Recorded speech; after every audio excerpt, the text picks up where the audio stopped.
마태복음 15장 1절에서 11절까지의 말씀을 한 절씩 교독하시겠습니다. 제가 먼저 읽겠습니다. 그때 바리새인과 서기관들이 예루살렘으로부터 예수께 나와 이르되 당신의 제자들이 어찌하여 장로들의 전통을 범하나이까? 떡 먹을 때에 손을 씻지 아니하나이다. 대답하여 이르시되 너희는 어찌하여 너희의 전통으로 하나님의 계명을 범하느냐? 하나님이 이르셨을 때 내 부모를 공경하라 하시고 또 아버지나 어머니를 비방하는 자는 반드시 죽임을 당하리라 하셨거늘 너희는 이르되 누구든지 아버지에게나 어머니에게 말하기를 내가 드려 유익하게 할 것이 하나님께 드림이 되었다고 하기만 하면 그 부모를 공경할 것이 없다 하여 너희의 전통으로 하나님의 말씀을 대하는도다. 외식하는 자들아, 이사야가 너희에 관하여 잘 예언하였도다. 일렀으되 이 백성이 입술로는 나를 공경하되 마음은 내게서 멀도다. 사람의 계명으로 교훈을 삼아 가르치니 나를 헛되이 경배하는도다 하였느니라 하시고 무리를 불러 이르시되 듣고 깨달으라. 함께 읽습니다. 입으로 들어가는 것이 사람을 더럽게 하는 것이 아니라 입에서 나오는 그것이 사람을 더럽게 하는 것이니라. 아멘. 우리가 어제 말씀에서 예수님께서 게네사렛 그 지역에서 사역하실 때 수많은 사람들이 예수님께 병고침을 입었다라고 이야기했습니다. 또한 그 예수님께서 등장하셨다, 이 마을 가운데 나타나셨다, 우리 마을에 오셨다는 그 소식을 두루두루 통지하며 주님께서 행하시는 그 일들을 함께 나누었다, 함께 참여하였다라는 것을 우리가 어제 말씀에서 함께 나누었죠. 그 지역에 나사렛 지역의 수많은 사람들이 예수님의 옷자락만 만져도 그 병이 나았습니다. 그리스도의 살아계심이 우리의 삶 가운데 드러날 때 우리의 삶 역시 새로운 생명을 얻는 줄로 믿습니다. 오늘은 어제에 이어서 15장의 말씀을 묵상합니다. 오늘 이 말씀은 동일한 지역에서 예수님과 바리새인들 간의 대화 내용을 배경으로 하고 있어요. 마태복음의 말씀을 잘 살펴보면 말씀이 전개되어지는 한 가지 패턴이 있습니다. 그것은 예수님의 사역이 부흥을 이룰 때마다, 예수님의 사역이 이루어질 때마다 사탄의 방해 공작 역시 등장한다는 거예요. 그것이 지그재그로 퍼즐처럼, 직소 퍼즐처럼 끼워져 있어요. 사탄의 방해는 주로 바리새인과 서기관들의 행동과 말, 그리고 그들의 그리스도를 향한 태도에서 드러납니다. 특별히 게네사렛 지역에 큰 부흥이 있었을 때 바리새인들과 서기관들이 예루살렘으로부터 찾아오기에 이릅니다. 15장 1절이죠. 바리새인과 서기관들이 예루살렘으로부터, 수도에서부터 온 거예요.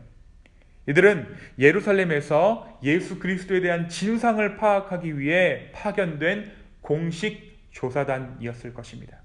랍비들이 파견한 거예요.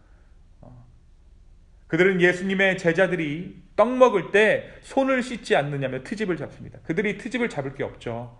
와서 보니까 수많은 자들이 병의 나음을 입고 그들이 자유함을 얻고 모든 사람들이 하나님의 그 능력 앞에 정말 놀라움을 금치 못하고 있을 때 트집 잡을 것이 없으니까 이제 제자들이 떡 먹을 때 손 씻지 않은 것으로 트집을 잡기 시작한 것이에요. 근데 여기서 바리새인들이 말하는 손 씻기는 그냥 밥 먹을 때 손 씻어라 하는 엄마 잔소리 같은 손 씻기가 아니에요. 위생을 위한 손 씻기가 아니라 정결법에 따른 종교적인 의무로서 손을 씻는 것을 말하는 것입니다. 사실 구약의 율법에는요, 이 율법이 없습니다. 제사장이 제사를 지내기 전에, 제사의 의무를 집행하러 가기 전에 그 전에 손을 씻으라라는 율법은 있어요. 그런데 먹을 때마다 손을 씻으라라는 그 율법은 하나님께서 주신 율법이 아닙니다. 하나님의 말씀이 아니에요. 그것이 무엇인가? 오늘 말씀에 보니까 그것을 전통이라는 말로 설명하고 있어요. 이 율법주의자들이 하나님께서 말씀하신 법 이상의 것들을 지킨다면 하나님을 더욱 기쁘시게 할 것이라고 생각했어요. 또 더 날카로운 법들을 세워서 그들과 우리를 구분하려는 그러한 못된 생각들을 가지고 그러한 전통들을 많이 만들어낸 것입니다. 그래서 그것을 지키지 않는 자들을 비난하거나 율법을 어기는 자, 하나님으로부터 멀어진 자 취급을 한 것이에요. 그들은 전통을 주장하면서 하나님의 진정한 계명은 제쳐놓고 있었던 것입니다. 이에 예수님이 어떻게 말씀하시는가? 예수님이 말씀을 들어서 얘네들이 좋아하는, 이 바리새인들과 서기관들이 좋아하는 율법을 근거 삼아서 이들에게 반박하세요. 어떻게 말씀하시느냐? 하나님의 말씀과 인간들이 세운 이 전통, 이 둘을 날카롭게 구분하시는데, 당시 바리새인들은 자신의 재산을 하나님께 바쳤다는 명목으로 부모님을 공경하지 않았어요. 부모님이 돈이 필요하거나 식량이 필요할 때 그들이 핑계를 늘 어떻게 됐냐면, 어머니, 아버지, 제가 하나님께 나의 모든 재산을 드려서 아버지, 어머니를 도울 수가 없습니다 라고 면피했습니다. 그들은 하나님을 핑계 삼아 부모를 공경하라는 하나님의 말씀을 어기고 있었던 것입니다. 예수님은 더 나아가서 바리새인들이 말하는 깨끗함과 더러움의 문제가 무엇을 먹는가 안 먹는가 하는 문제가 아니라 주 앞에 자신이 죄인임을 돌이켜 회개하는 회개의 문제임을 말씀해 주세요. 죄인들이 무엇을 먹든지 죄고, 무엇을 말하든지 죄이듯이 회개하지 않으면 모든 것이 죄다. 입에서 나오는 모든 것들이 죄일 수밖에 없다. 악한 것일 수밖에 없다라고 오늘 예수님께서 말씀해 주신 것입니다. 너희가 무엇을 먹는다고 해서 너희가 깨끗해지고, 무엇을 먹는다고 해서 너희가 부정해지고, 이것이 아니다. 너희가 회개하지 않으면, 주 앞에 돌이키지 않으면 너희가 말하는 그 모든 것이 악한 것이고, 너희가 회개하여 돌이켜 말했을 때 너희의 모든 말과 삶과 행동은 복음이 될 것이다 라고 말씀해 주신 것입니다. 사랑하는 여러분, 예수님께서 이와 같이 생명과 종교활동을 구분하셨어요. 오늘 말씀은 우리에게 무엇을 말해주고 있을까요? 바로 하나님이라는 단어가 주는 힘에 대해서 말하는 것 같아요. 우리가 내 눈에 거스리는 무언가를 다른 사람에게 말할 때, 혹은 내 자신에게 적용할 때 하나님 보시기에 라는 말로 힘을 싣습니다. 그게 얼마나 하나님 보시기에 악합니까? 근데 그 하나님이라는 이름이 우리의 변호사가 되는 거예요. 그런데 오늘 말씀은 그러한 행동 자체가 하나님 보시기에 올바르지 않음을 이야기합니다. 실제로 하나님께서 모세에게 허락하신 율법은 하나님 사랑과 이웃 사랑이라는 두 가지 커다란 뜻 안에서 주어졌어요. 이 두 가지 큰 뜻, 하나님을 사랑하고 이웃을 사랑하는 목적이 이루어지는 것이 바로 이 하나님의 율법의 목적이고 하나님의 뜻입니다. 애초에 율법이라는 것이 어떤 것이 옳고 어떤 것이 그르고 하는 문제가 아니라는 것입니다. 실제로 예수님의 제자였던 베드로가 이 옳고 그름의 문제에 걸려서 이방인 신자들을 그리스도인으로 받아들이지 못한 때가 있었어요. 근데 그가 어떤 환상을 보죠? 하늘에서 내려오는 큰 바구니에 부정한 음식들이 담겨져 있는 것을 보고, 베드로야 받아 먹으라. 세 번째 말했을 때 그가 그것을 받아 먹게 되죠. 그리고 이방인 선교를 나가게 됩니다.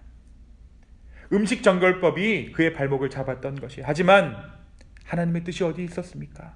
하나님의 뜻은 모든 자들을 사랑하시고 그들 역시 하나님의 자녀가 되는 것임을 그가 뒤늦게 깨닫게 된 것입니다. 사랑하는 여러분, 무엇이 옳고 무엇이 그른가? 이 문제는 정말 주님께서 나중에 마지막 날에 판단하실 문제예요. 무엇이 옳고 무엇이 그른가, 이 문제보다 더 큰 것은 주님이 나를 사랑해 주셨다는 것입니다. 그리고 주님이 저 사람도 사랑하셨다는 것이에요. 주님이 우리를 사랑하셨고 또 그 사랑으로 우리의 이웃을 사랑하라는 그 하나님의 마음입니다.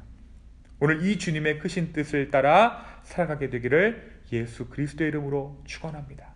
우리의 눈에 있는 잣대들을 거두어버리고 사랑과 은혜의 눈으로 정말 많은 자들을 바라볼 수 있도록, 그래서 내 눈에 걸리는 자들은 어떠한 죄가 죄인가 정죄의 시선을 벗어나서 내 눈앞에 보이는 자들은 모두 사랑의 대상, 구원의 대상, 나와 접하는 모든 사람들이 오늘 나로 인해 복음을 알고 하나님의 따뜻함을 느끼고 주 앞에 돌아오게 되는 놀라운 은혜가 있게 되기를 예수 그리스도의 이름으로 축원합니다. 또 한 가지, 오늘 말씀은 우리에게 우리의 어떠한 행위로도 우리를 의롭게 하지 못한다는 것을 말씀해 주세요. 바리새인들의 철저한 율법 지킴은 그들을 의롭게 하지 못했습니다. 그들은 조직이 있었어요. 회장도 있고 총무도 있었고요. 회계도 있고 서기도 있는 뭔가 번듯한 기구였습니다. 하지만 그러한 번듯한 조직을 구성하는 것으로도 그들은 의롭다 여김을 받지 못했습니다. 오늘 말씀은 누가 의롭다고 말하고 있습니까? 오늘 말씀이 정확히 묘사하진 않지만 우리 14장과 15장의 배경을 보았을 때 아프고 병든 자들, 주님 나를 좀 살려주십시오. 내가 주님의 옷자락만 만지면 내가 살겠습니다. 내가 죄인입니다라고 고백하는 그러한 자들이 의롭다 말씀하십니다. 예수님 안에 있는 진정한 소망을 발견하고 정말 병들고 아픈 자들, 정말 주 앞에 나온 그들이 의로운 자들입니다. 사랑하는 기쁨의 교회 여러분, 주님은 내가 무엇을 해서 우리를 사랑하시는 분이 아니세요. 만약 하나님의 사랑을 우리가 어떤 행동에 근거 삼는다면 그것은 하나님을 배반하는 것입니다. 우리가 이 자리에 나올 수 있었던 것은 하나님의 은혜가 먼저 있었기 때문이에요.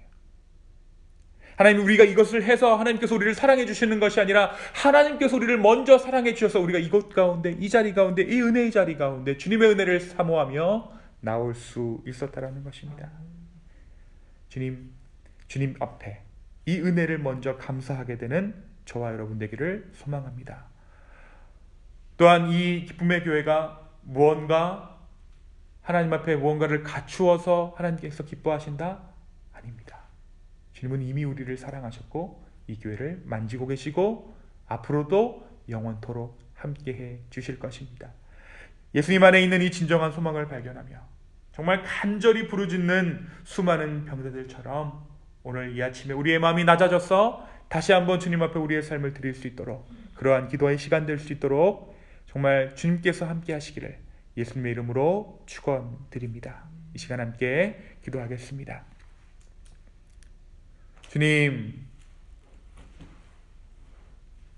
주님만이 우리를 의롭게 하십니다. 나의 행위가, 나의 말이, 나의 어떠한 것이 우리를 의롭게 할 수 없습니다. 주여, 우리가 의지할 것이 없습니다. 그냥 이빠른 종교적인 미사여구가 아니라 주님 실제로 그렇습니다. 의지해 봤습니다. 주님 답이 아닙니다. 정말 주님밖에 의지할 것 없습니다. 아버지, 우리를 구원하여 주시옵소서.